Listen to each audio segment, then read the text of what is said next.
warahmatullahi wabarakatuh. Selamat berjumpa di pelajaran prakarya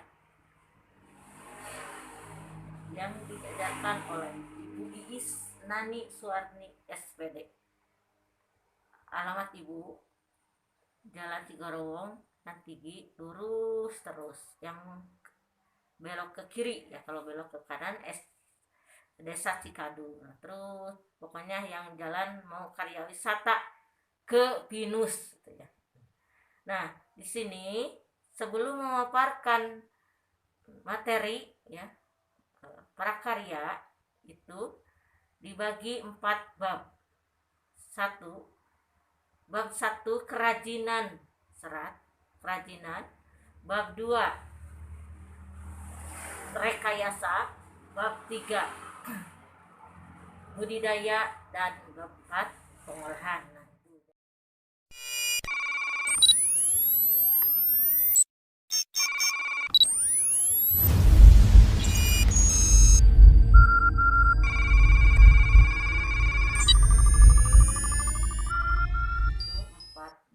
Tetapi 4 bab itu tidak akan semuanya diberikan karena dengan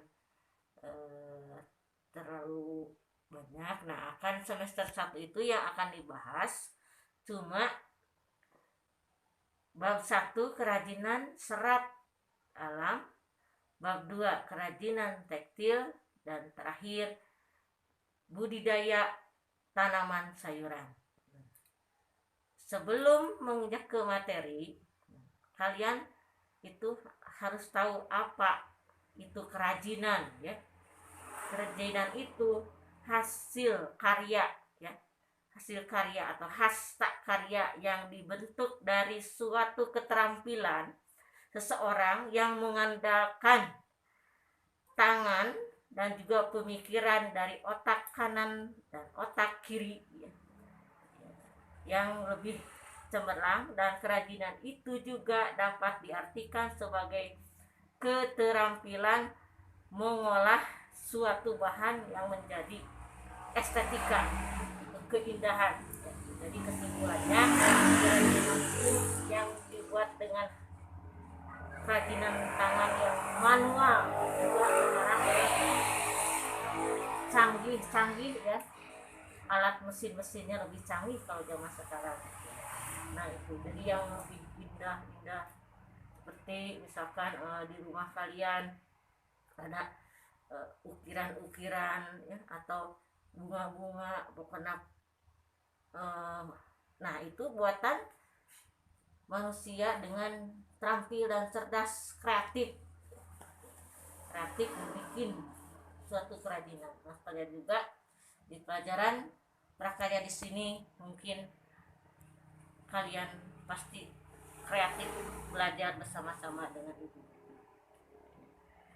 Materi yang akan dipelajari untuk pertemuan 1 membahas mengenai A ya, atau 1A. Di sana lihat buku bab 1 kerajinan serat atau bahan serat, dibuka dulu ya. Nah, di sana ada pengertian kerajinan serat. B. Jenis dan karakteristik bahan serat. C. Pengolahan bahan serat. Nah, itu yang akan dibahas oleh Ibu. Nah, sekarang satu persatu dulu ya.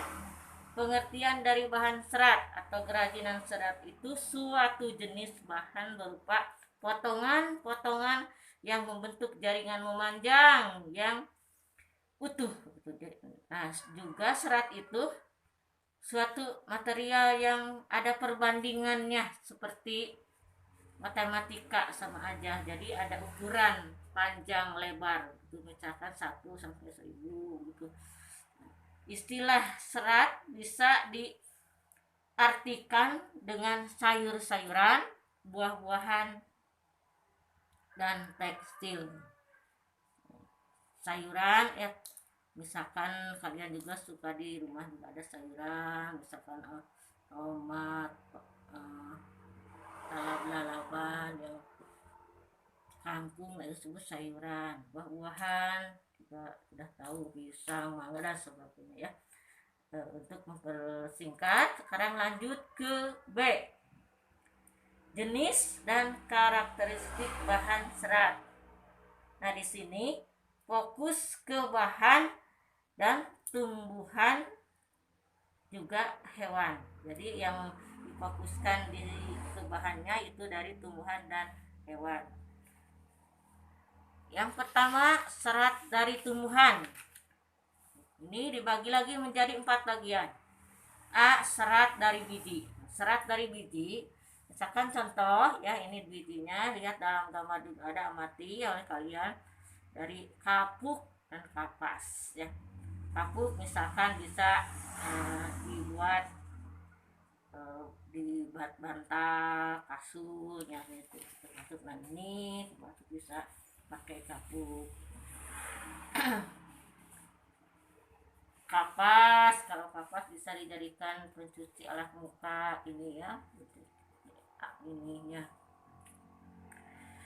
Sekarang ke B, serat dari batang. Contohnya batang pohon anggrek, mahkota dewa, beringin ya, melinjo. C, serat dari daun, daun mendong, daun nanas, daun pandan. Nah, itu bisa dibuat menjadi tikar, dianyam ya, dianyam dengan manual, dianyam bisa dijadikan tas ya, lihat di kerajinan di Raja Polah. Nah, itu banyak macamnya ya, ada yang dibikin dari mendong, pandan, dan pandan. Kalau di pengolahan itu bisa dijadikan pewangi juga ya. D, serat berasal dari buah, buah kelapa. Kalau buah kelapa ini bisa misalkan dijadikan keset ya, gitu, buah kelapa atau sapu gitu ya. Lanjut ke serat dari hewan. Serat dari hewan banyak disukai negara-negara Eropa, negara luar. Jadi negara-negara luar Eropa malah sangat mengagumi dengan kekayaan bangsa Indonesia. Malah suka dicoba, ini dibikin apa, dibikin ini, bikin itu, sehingga kita kadang-kadang terkalahkan gitu. Malahan eksporan ke Indonesia ya, padahal mah dari dibikin oleh orang-orang luar ya. Nah, kita misalkan meniru, tapi sekarang bangsa Indonesia pun sudah cerdas, sudah bisa membuat alat-alat ya dari kerajinan yang unik dan antik. Sebagai bahan serat produksi tekstil ya, yaitu stapel dan filamen. Dibagi lagi di sini, itu diolah lagi ya. Nah, dari sekarang A, serat dari stapel. Stapel itu merupakan serat yang berbentuk dengan rambut ya, rambut hewan. Karakter rambut hewan itu lembut, halus ya. Nah, di sini bisa dijadikan, misalkan dari bulu domba bisa dijadikan benang wol ya. Terus juga dari kelinci. Sekarang lanjut ke serat dari filamen. Filamen merupakan serat yang berbentuk jaringan. Contoh serat yang berasal dari sutra, digunakan membentuk misalkan kepompong, yaitu seratnya lalu dipintal menjadi benang. Jadi alat sutra, benang wol itu bisa dijadikan untuk streaming, menyulam. C, pengolahan bahan serat. Nah, di sini sebelum membuat produk kerajinan, tentunya pengrajin harus melakukan proses pengolahan terhadap bahan tekstil ya. Proses masing-masing bahan tekstil secara umumnya itu sama. Pengolahan dapat dilakukan secara manual ya. Jadi pengolahannya secara manual atau bisa dibikin dengan alat-alat yang lebih modern. Langkah-langkahnya: satu, pemintalan benang. Jadi benang ya dipintal ya. Terus juga di penggulungan benangnya, benang yang sudah dipintal akan digulung menggunakan alat penggulung benang. Terus ada lagi dengan pencelupan warna.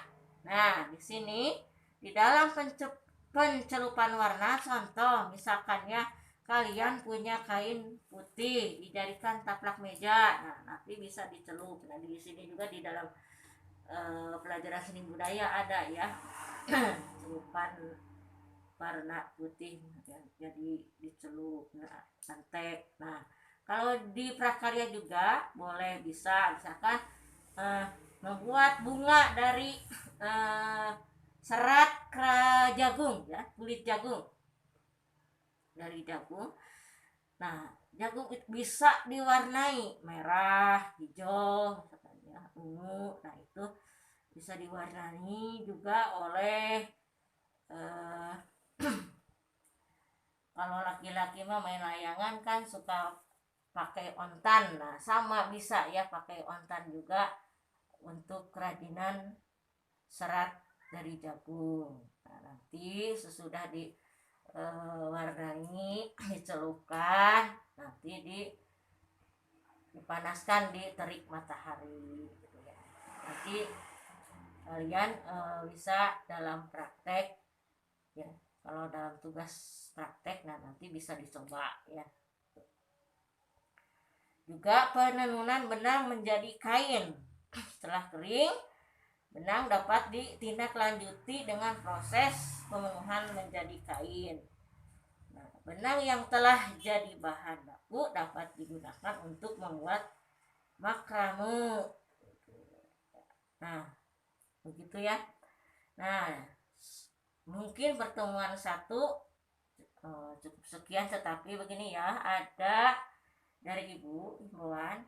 Nah, nanti kalau di dalam praktek ibu tidak akan memberatkan kalian, tidak akan dikelompokkan karena mungkin pada jauh-jauh gitu ya rumahnya. Jadi ibu akan menugaskan mandiri saja, mandiri. Misalkan pilih serat apa yang ada di desa kalian atau di tempat lingkungan kalian, keluarga kalian, boleh dibantu oleh ibu, boleh ya dengan semangat ya. Nah untuk terakhir, nah di sana ada kuis. Nah kuis itu oleh kalian dijawab. Kalau untuk tugas mah nanti minggu kedua, nah nanti ada tugas dari ibu. Nah sekarang mah mungkin cukup sekian dulu dari ibu untuk pertemuan satu ya. Dan oleh kalian disikapi, diamati, bukunya dibaca lagi, gambar-gambarnya diamati. Semangat ya. Prakarya. Walaupun pelajaran santai tetapi dapat menghasilkan uang. Bisa jadi pengusaha, pengrajin, petani hebat, wira swastawan. Ya itu prakarya. Walaupun kalian misalkan tidak lanjut kuliah, nah kerajinan itu atau pembelajaran prakarya bisa dimanfaatkan dalam kehidupan sehari-hari kalian, bisa menghasilkan uang. Amin ya rabbal alamin. Mungkin cukup dari sekian. Wassalamualaikum warahmatullahi wabarakatuh.